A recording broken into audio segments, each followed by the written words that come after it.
Shalom, selamat malam Bapak Ibu para pejuang pendidikan Kristen di seluruh Indonesia. Senang sekali bisa berjumpa dalam virtual ini bersama dengan rekan-rekan Bapak Ibu semua, di mana siaran langsung Majelis Pendidikan Kristen di Indonesia yang berkolaborasi dengan Bara Digital Ministry menyajikan topik-topik edukatif yang menjadi inspirasi untuk Bapak Ibu para pejuang pendidikan Kristen di seluruh Indonesia. Nah, malam hari ini kita akan membahas topik yang sangat krusial dan relevan dalam dunia pendidikan Kristen, dan topik ini akan dibahas oleh narasumber yang juga handal dalam bidangnya. Dan topik yang akan kita bahas yaitu tentang literasi keuangan untuk PAUD dan SD. Narasumber yang sudah hadir bersama dengan kita yaitu Ibu Indawati Halim, MM. Ibu Ilita merupakan pengurus harian bidang 1 Pengembangan Pendidikan Majelis Pendidikan Kristen di Indonesia dan juga Ketua Task Force PAUD MPK Indonesia dan Bendahara GUKI, Guru Kristen Indonesia. Benar demikian Ibu? Benar. Siap. Terima kasih Ibu Indah. Nah, sebelum saya serahkan kepada Ibu Indah untuk penyampaian materi yang sudah Ibu Indah persiapkan, ada baiknya kita berdoa, mohon pimpinan kuasa Roh Kudus menyertai pembelajaran kita pada malam hari ini. Mari kita berdoa. Bapa dalam kerajaan sorga, kami sungguh mengucap syukur untuk kesempatan yang indah Tuhan berikan kepada kami. Kami mau belajar melalui live streaming pada malam hari ini. Hamba-Mu yang Tuhan sudah persiapkan, Ibu Indawati Halim, Tuhan tolong, Tuhan pakai hamba-Mu menjadi berkat bagi kami pada malam hari ini. Tuhan urapi hamba-Mu dengan kuasa Roh-Mu yang kudus. Berkati setiap media perangkas semua yang kami gunakan, Tuhan urapi supaya boleh berfungsi dengan baik. Dan materi yang sudah dipersiapkan menjadi berkat untuk setiap pendidik-pendidik yang mengikuti secara langsung maupun siaran ulang. Terima kasih ya Bapak, dalam nama Tuhan Yesus kami berdoa. Amin. Amin. Baik, saya serahkan kepada Ibu Indah. Terima kasih Susan. Selamat malam Bapak Ibu yang terkasih. Senang sekali malam hari ini bisa berkesempatan belajar dan berbagi bersama tentang literasi keuangan untuk PAUD dan SD. Materi pada malam hari ini mencakup 3 lingkup. Yang pertama, memahami konsep Alkitab tentang mengelola keuangan. Yang kedua, mengenal literasi keuangan dalam lingkup PAUD dan SD. Dan yang ketiga adalah mengelola uang dengan bijak, yaitu give, save, dan spend. Mendasari maaf mungkin perlu diulang ya. Ulang langsung gitu aja ya. Oh ya. Saya ulang dari mana ya, dari awal ya. Boleh.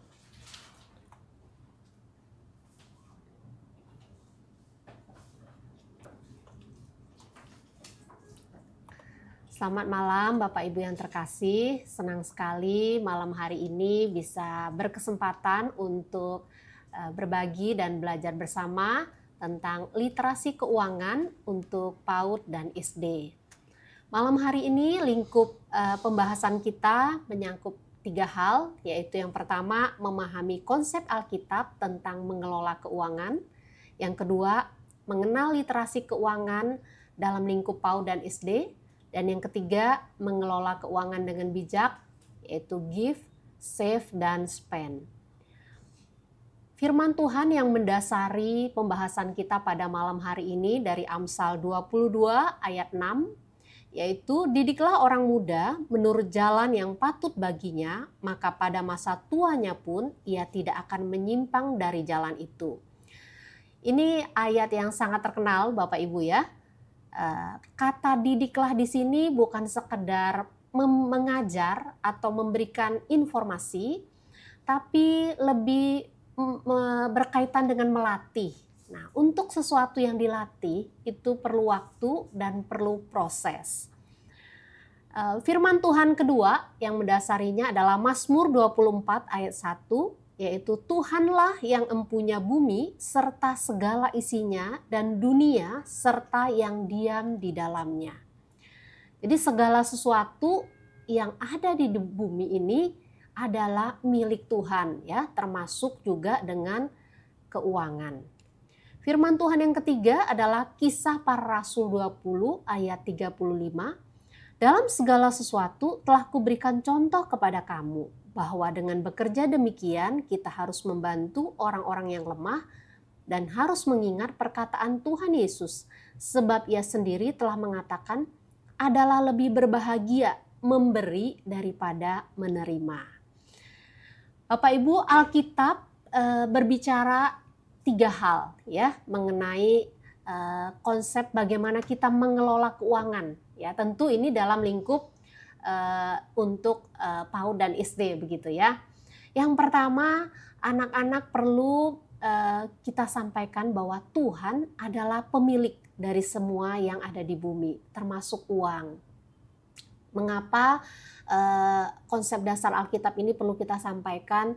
Tentu kehidupan ekonomi masyarakat atau orang tua murid atau anak-anak kita sangat beragam sekali ya.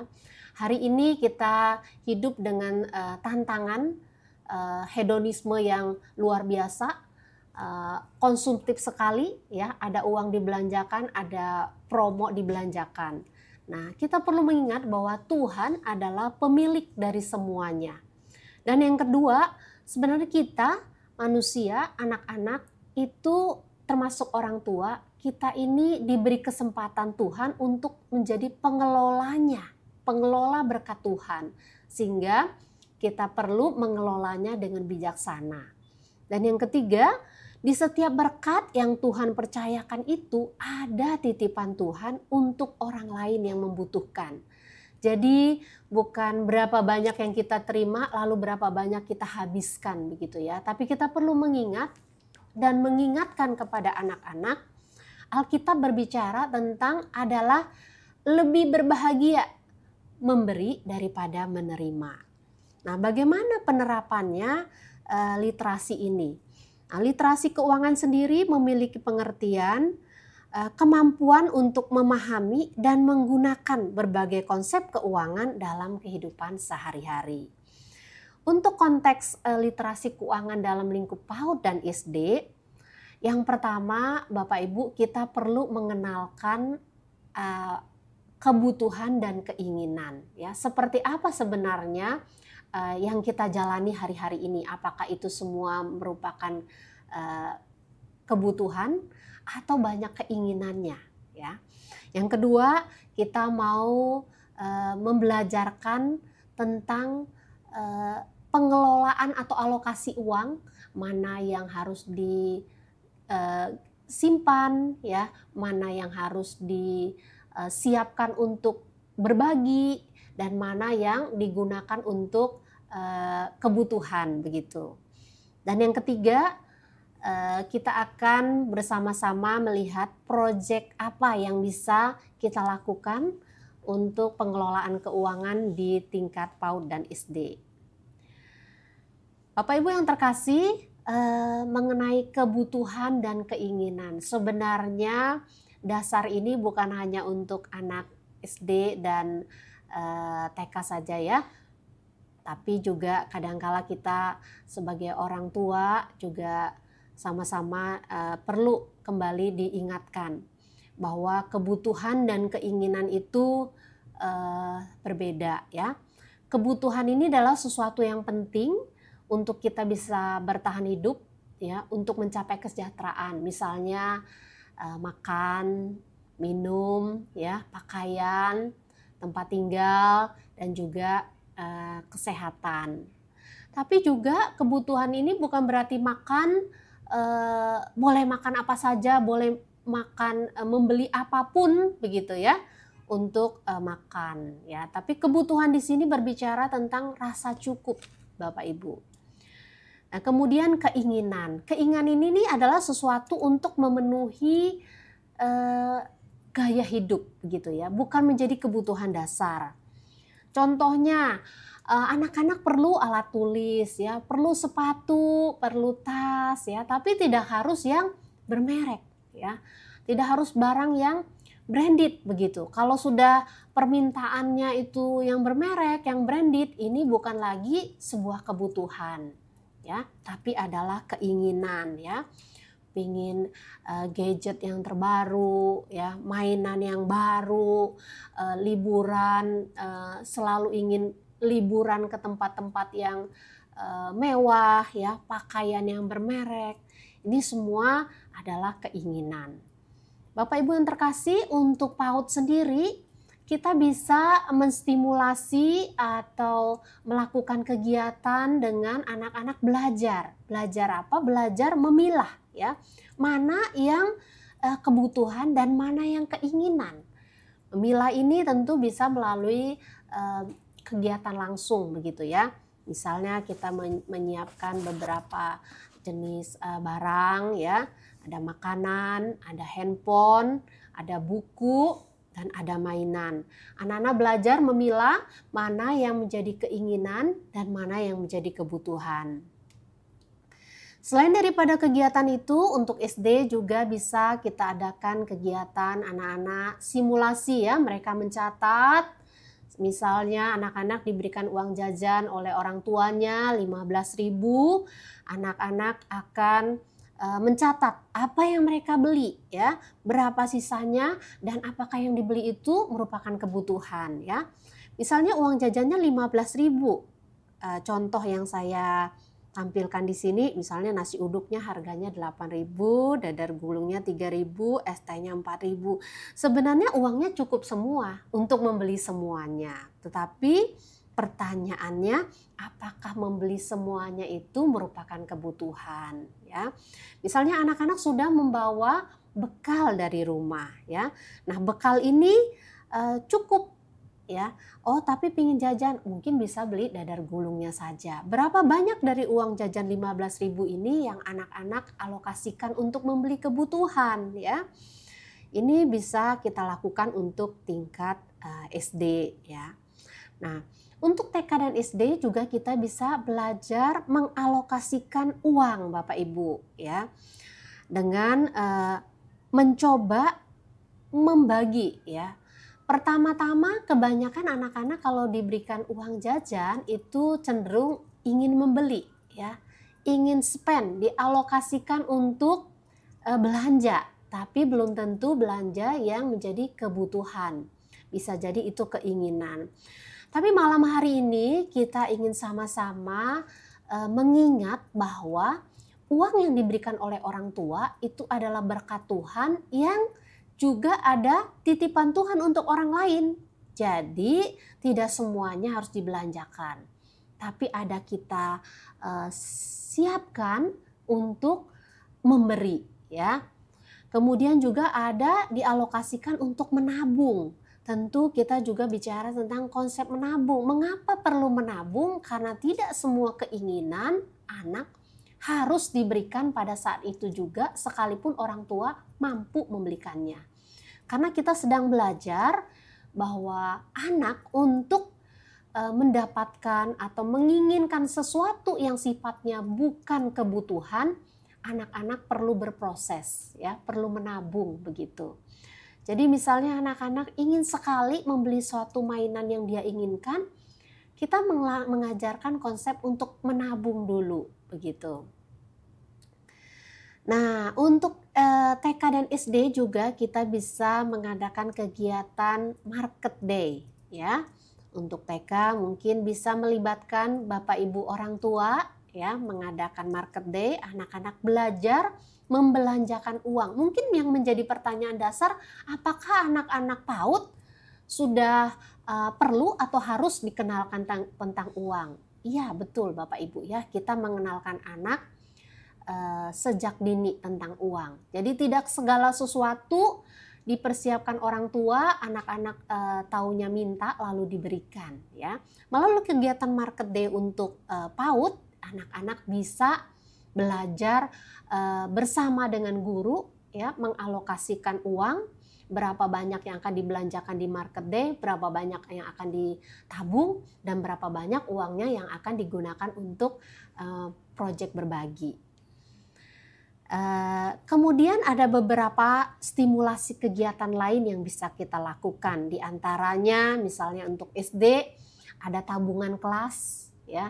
Misalnya setiap hari Senin atau Rabu atau Jumat ya, kita akan menabung di kelas ya. Ada tabungan yang kita buat, dan tentu Bapak Ibu guru bisa men-sharingkan tabungan ini kita akan gunakan untuk apa? Ya, misalnya nanti di bagian akhir saya jelaskan ya.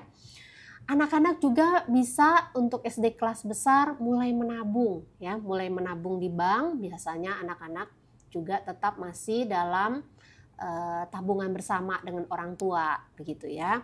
Nah, stimulasi kegiatan lainnya adalah misalnya program Desember berbagi ya. Simpanan ini akan kita gunakan apa? Misalnya mengunjungi teman-teman di panti asuhan atau panti jompo.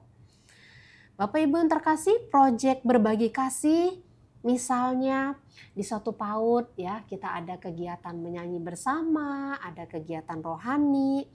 Kita bisa gunakan tabungan itu untuk membeli alat musik ya. Jadi kalau anak-anak belajar menabung, belajar memberi sejak dini, mereka juga akan merasakan memiliki begitu.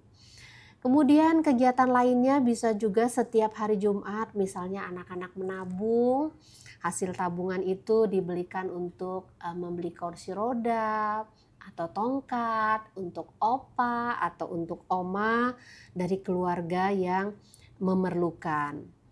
Nah, hal yang paling penting dari diskusi kita, pemaparan kita pada malam hari ini adalah anak-anak perlu memahami, anak-anak perlu belajar bahwa di setiap berkat Tuhan dalam kehidupan kita ada titipan Tuhan untuk orang lain yang harus kita salurkan. Jadi tidak semua uang yang kita terima baik dari papa mama atau dari opa oma itu harus dihabiskan.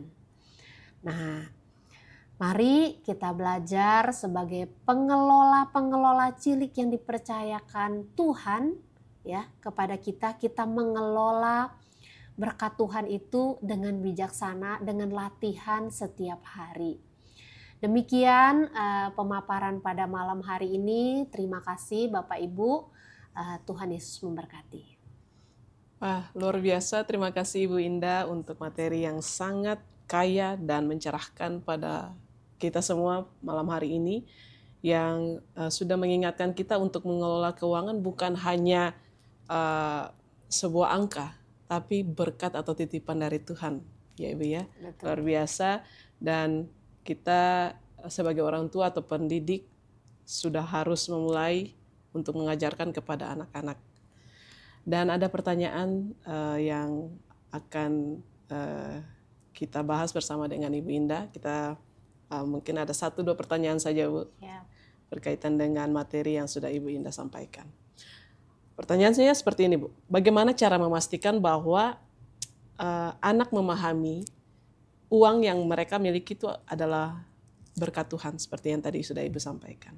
Dan ini kesempatan untuk mereka bisa kelola dengan bijaksana, dan bukan hanya sekedar itu hak milik mereka, tapi mereka bisa tahu ini berkat yang Tuhan titipkan untuk orang lain lewat mereka. Ya, pertanyaannya sangat bagus sekali ya malam hari ini. Jadi yang pertama tentu perlu men-sharingkan bersama dengan orang tua. Ya, konsep dasar Alkitab seperti tadi firman Tuhan di dalam Mazmur mengatakan bahwa Tuhanlah yang empunya bumi serta segala isinya. Betul memang papa mama yang bekerja ya. Tapi seseorang bisa bekerja, seseorang bisa memperoleh berkat, itu juga merupakan izin daripada Tuhan. Ya, Tuhan memberikan kesempatan, Tuhan memberikan peluang itu. Ya. Jadi ketika Tuhan sudah memberikan kepada orang tua, ya bukan berarti jadi milik semuanya adalah milik orang tua. Tapi kita ini adalah pengelolanya. Ya, pengelolanya. Tuhan tetap pemiliknya. Kita dikasih kesempatan mengelolanya. Pertama tentu perlu men-sharingkan hal ini, dasar kebenaran firman Tuhan ini kepada orang tua. Ya. Suatu keteladanan hidup dari orang tua akan sangat banyak berpengaruh pada anak. Ya. Ketika orang tua menggunakan uang yang dipercayakan Tuhan itu dengan berbagi, dengan menyimpan, dengan membelanjakan sesuai dengan kebutuhan, anak adalah peniru yang ulung. Selain daripada orang tua, tentu kita juga sebagai bapak ibu guru perlu memberikan teladan ini. Oleh sebab itu, kita perlu mengadakan kegiatan yang menstimulasi sehingga yang tadinya ini adalah dasar konsep firman Tuhan, anak-anak bisa mengerti karena dilakukan. Sesuatu yang menjadi dasar atau konsep akan dimengerti ketika dilakukan. Nah, ketika kita melakukan ini di sekolah, ini akan menjadi suatu gaya hidup, habit sebagai anak-anak Tuhan, bahwa berkat Tuhan bukan untuk dihabiskan, tapi kita mengelolanya dengan bijaksana. Demikian. Ya, luar biasa. Berarti sangat jelas bahwa sebagai orang tua juga cukup harus memang benar-benar memahami konsep keuangan juga dengan baik supaya mengajarkan ke anak juga dengan tepat ya Bu ya. Kan anak-anak sekarang sudah pada kritis ya Bu ya. Iya. Bisa saja terlontar pertanyaan seperti ini. Mengapa Tuhan tidak memberikan berkat yang sama kepada setiap orang sampai harus ada konsep titipan Tuhan untuk mereka? Iya, betul. Jadi secara materi kita melihat tidak sama orang per orang ya, tapi Tuhan tetap memelihara ya, itu yang pertama. Jadi berkat Tuhan itu selalu cukup bagi tiap orang. Kenapa ada orang yang lebih, ada orang yang berkekurangan? Itu sebabnya firman Tuhan mengatakan adalah lebih berbahagia memberi daripada menerima. Sebenarnya hidup kita ini belajar. Kita sedang belajar mengingat bahwa titipan Tuhan ini, berkat Tuhan ini bukan hanya untuk diri kita sendiri, ya. Menajamkan kasih kita kepada sesama. Bahwa di saat Tuhan mempercayakan kita lebih, ini bukan untuk dihabiskan sesuai dengan keinginan, tapi kita juga melihat sesama kita yang memerlukan, begitu ya. Kalau semuanya rata, belajarnya sedikit ya. Justru ada yang banyak, dipercayakan pengelolaannya banyak, dipercayakan pengelolaannya cukup ya, tapi semua orang cukup diberikan berkat Tuhan ya. Yang tidak cukup itu kadangkala untuk memenuhi keinginan, begitu. Kebutuhan cukup. Nah, bagaimana kalau kita melihat untuk memenuhi kebutuhan saja, ada teman-teman, ada saudara, ada orang yang tidak kenal, kita kenal, untuk memenuhi kebutuhannya saja dia tidak cukup.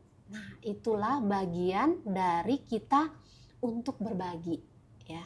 Makanya tadi uangnya ada yang dialokasikan untuk kita berbagi ya, supaya kita saling mengasihi, mengingat. Itu sebabnya perlu diingat ada titipan Tuhan untuk orang lain. Ini bukan hanya saat kita berkelimpahan, tapi di setiap berkat yang kita terima, misalnya tadi anak-anak SD 10.000 sehari ya.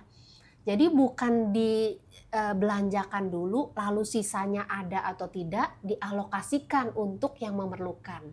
Tapi dari angka 10.000 itu, kita sudah alokasikan berapa yang kita akan bagikan. Misalnya 2.000, 1.000. Kenapa konsep give atau berbagi ini perlu kita tanamkan sejak dini? Kalau kita bicara tentang konsep perpuluhan untuk anak-anak tentu terlalu dini ya.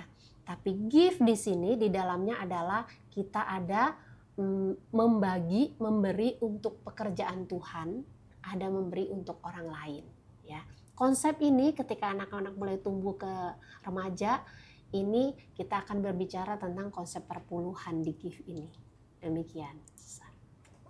Luar biasa. Ya, terima kasih Bu Indah untuk jawabannya yang sudah sangat mencerahkan buat para pendengar juga dan Bapak Ibu pendidik yang sedang menonton pada malam hari ini. Kita bersyukur untuk sharing materi yang sudah disampaikan oleh Ibu Indah dan pertanyaan-pertanyaan yang kita sudah sampaikan juga untuk Ibu Indah diskusi bersama-sama. Dan saya mau kembalikan lagi kepada Ibu Indah untuk menyampaikan closing statement dan bisa langsung ditutup dalam doa. Baik. Ya baik, Bapak Ibu yang terkasih, setiap berkat Tuhan dalam kehidupan kita ada titipan Tuhan untuk orang lain. Mari kita sama-sama belajar untuk mengalokasikan berkat Tuhan dalam hidup kita dengan bijaksana. Karena kita adalah pengelola, pemiliknya adalah Tuhan sendiri. Terima kasih Bapak Ibu, malam hari ini sudah menyempatkan waktu untuk kita bersama-sama belajar. Mari kita tutup di dalam doa. Tuhan Bapa kami di surga, kami bersyukur dan berterima kasih malam hari ini kami boleh kembali bersama-sama belajar tentang literasi keuangan untuk PAUD dan SD. Terima kasih untuk setiap berkat Tuhan yang Tuhan percayakan kami kelola setiap hari. Tuhan tolong kami, berikan kami hikmat dan bijaksana di dalam kami mengelola keuangan. Kami menyadari bahwa kami perlu memprioritaskan kebutuhan daripada keinginan-keinginan kami. Tuhan tolong kami supaya kami belajar untuk mengalokasikan dengan memberi, menabung, dan juga membelanjakan sesuai dengan kebutuhan. Berkati setiap kami Tuhan di dalam kami mendidik di sekolah kami masing-masing. Tuhan berkati supaya kami juga bisa menjadi teladan bagi anak-anak didik kami. Terima kasih Bapa di surga, dalam nama Tuhan Yesus kami bersyukur dan berdoa. Amin. Ya, terima kasih Ibu Indah untuk berkat yang sudah disampaikan melalui materi pada malam hari ini. Dan Tuhan Yesus memberkati Ibu dalam tugas tanggung jawab pekerjaan pelayanan yang Tuhan percayakan, Bu. Sama-sama, Sehat-sehat terima selalu, kasih. Bu. Amin. Dan terus menjadi berkat dan inspirasi buat banyak orang. Terima kasih. Dan terima kasih juga untuk rekan-rekan semua, Bapak Ibu semua yang sudah menyaksikan dari awal sampai akhirnya. Dan jangan lupa untuk di-share kepada teman-teman atau rekan-rekan Bapak Ibu yang lainnya juga supaya banyak orang diberkati melalui sharing materi yang disampaikan pada malam hari ini. Kita jumpa lagi minggu depan dengan topik dan narasumber yang berbeda. Selamat malam, Tuhan Yesus memberkati.